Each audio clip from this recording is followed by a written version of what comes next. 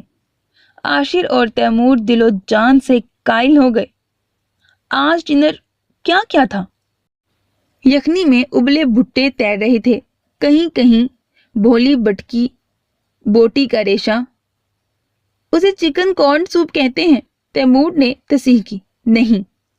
ابو ذر کا سر زور زور سے نفی میں ہلا.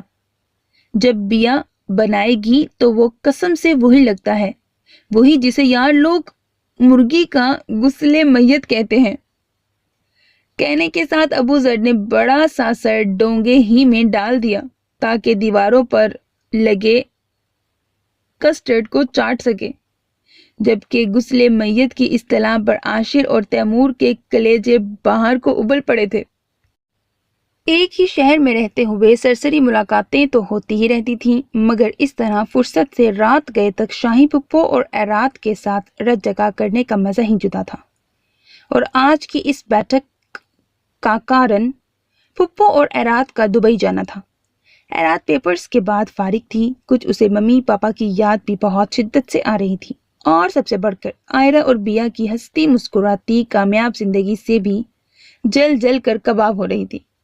اور اس نے اپنی ساری کیفیت ان دونوں کو تفصیل سے بتائی کہ کیسے اسے دونوں سے حسد محسوس ہوتا ہے. اور لفظ حسد سن کر تینوں ہکا بکا رہ گئیں، مگر جب کارن سنا تو ہنس ہنس کر لوٹ پوٹ ہو گئی. ہاں نا، آنٹی دست شناس نے آپ دونوں کے بارے میں جو جو پیشن گویا کی وہ درست ثابت ہوئیں، اور جو کچھ میرے لیے کہا وہ تو کچھ بھی نہ ہوا.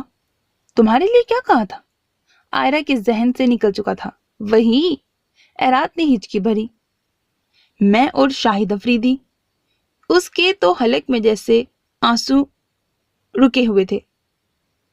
میں تو اس علم پر یقین ہی نہیں کرتی. جو ہوتا ہے اللہ کی طرف سے ہوتا ہے، آئرہ نے کہا. لیکن میں تو بھائی مانتی ہوں، مجھے تو ملا نا خوابوں کا شہزادہ. بیا بھی سچی تھی. خوابوں کا شہزادہ تو مل ہی جاتا ہے، ہو بہو نہ بھی ملے، جو بھی ملتا ہے اچھی بچیاں اسے ہی شہزادہ مان لیتی ہیں، اور مان بھی لینا چاہیے.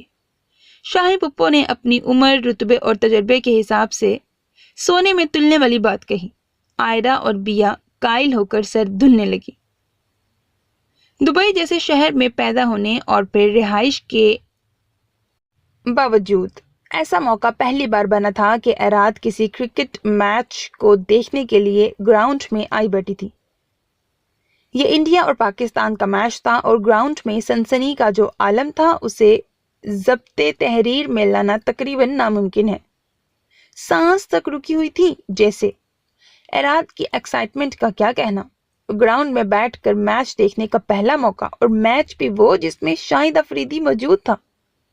مگر وائری قسمت، 5 میچوں کی اس سیریز میں افریدی نہیں چلا تھا. اس کے باوجود 3 میچ انڈیا نے جیتے تھے اور 2 پاکستان نے.